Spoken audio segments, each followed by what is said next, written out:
Toto ma naozaj sklamalo. Tento komentár bol pridaný pod skoré odhalenie relácie Man vs. Wild. Zatiaľ čo ostatné survival misie Beara Grylsa obsahovali všetko od prenajatých koní až po sopečné scenérie vytvorené pomocou dymových strojov. Teraz si prejdeme každý dostupný príklad, kde Bear Grylls možno nehovoril pravdu. Vrátane viacerých reakcií od samotného muža, aby si mohol spraviť vlastný názor na to, či bola táto show skutočná.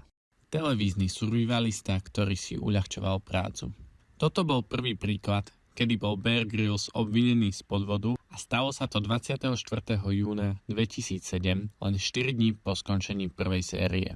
Článok bol napísaný potom, ako jeden z konzultantov relácie vystúpil a prehovoril o spôsoboch, akými bola prvá séria inscenovaná.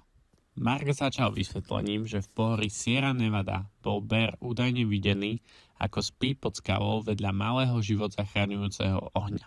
V skutočnosti však Grylls každú noc trávil v hoteli Pines Resort pri jazere Bass Lake, ktorý bol propagovaný ako útulné miesto pre rodiny a luxusný hotel s vlastným spa, televíziou, kamennými krpmi, výrivkami a prístupom na internet. Avšak toto nebola jediná časť epizódy, ktorá bola odhalená ako fake. Len pár minút po prebudení z kempu, kde v skutočnosti ani nespal, Grylls narazí na skupinu divokých mustangov a hovorí o tom, aké je nezvyčajné ich vidieť vo voľnej prírode. Strávi nasledujúcich pár minút získavaním dôvery koní, potom sa pokúsi na jedného vyskočiť bez úspechu.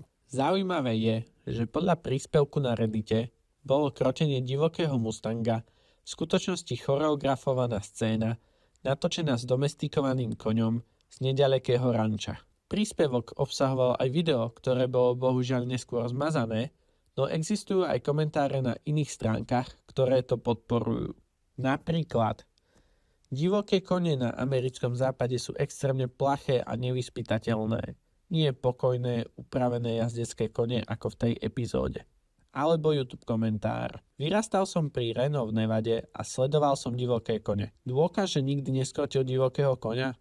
Stále je nažive. Okrem toho Mark Wire vysvetlil, že epizóda 9 z prvej série, kde Grylls údajne prežíva na pustom ostrove, bola v skutočnosti natáčaná pri pobreží Havaja, kde večery trávili v moteli. V tej istej epizóde ho vidno, ako na pláži vyrába bambusový raft s rybárskou sieťou ako plachtou.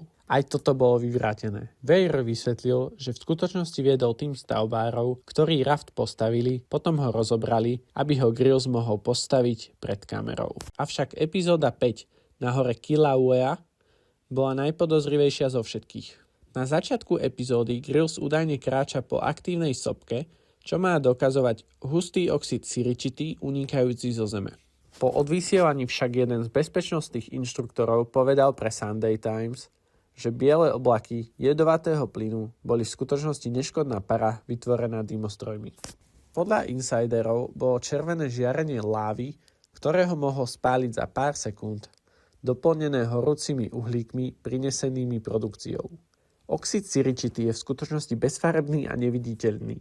Preto použili dymové generátory, aby ho zviditeľnili. Neskôr v epizóde Grylls hovorí, že je ďaleko od civilizácie a že prechádzanie terénom je nebezpečné kvôli prasklinám v láve. YouTuber Volcano Chaser však ukázal, že prasklina sa hneď za kamerou končila a dala sa jednoducho obísť. Zároveň ukázal, že Grylls bol hneď vedľa hlavnej cesty. Popis videa uvádzal, že väčšina scén sa vôbec nenachádzala v oblasti, kde mali byť avokádové stromy, lávové tunely a tropické lesy. Ryby aj pristávacia plocha boli v rôznych častiach ostrova, vzdialených až 50 míľ. Rosen tiež odhalil scénu s krokodílom. Celý štáb sa bál krokodílov, Bear nechcel ísť k vode, takže sme natočili scénu tak, aby to vyzeralo nebezpečne, aj keď bol v bezpečí. A isto vás zaujíma reakcia Beara Gryllsa. Po mediálnom tlaku dostal možnosť reagovať v talk show. Natáčame to približne 6 dní, keď točíme nočné scény, som vonku, ale keď netočíme, som s tímom v tábore alebo ubytovaní. Neskôr vydal aj ospravedlnenie. Ak sa ľudia cítili zavedení tým, ako bola prvá scéna prezentovaná, mrzí ma to. Som ten, kto za to nesie zodpovednosť, aj keď nie som vždy zapojený do strihu. a druhá séria začala s disclaimerom. To však divákov nepresvedčilo. Napríklad v epizóde v africkej savane Grills vytláča vodu zo slonieho trusu. Kanadský survival expert Les Strutt to vyvrátil. Nie je možné získať pitnú vodu zo slonieho trusu, pokiaľ ho kameraman nenamočil balónou vodou. Dodal, že niektoré techniky môžu situáciu dokonca zhoršiť. Niektorí tvrdia, že to nevadí. Ide o zábavu a výučbu. Iní hovoria, že ide o klamanie divákov, lezenie a ďalšie pochybnosti. Lezec Justin Wallis kritizoval video, kde Grills lezie v Utahu. Používa nesprávne vybavenie, viaže zlé úzly a niektoré pohyby sú nemožné. Tvrdí, že jeho štáb pravdepodobne ťahal lanom. Možno teda nejde o to, či to bolo úplne skutočné.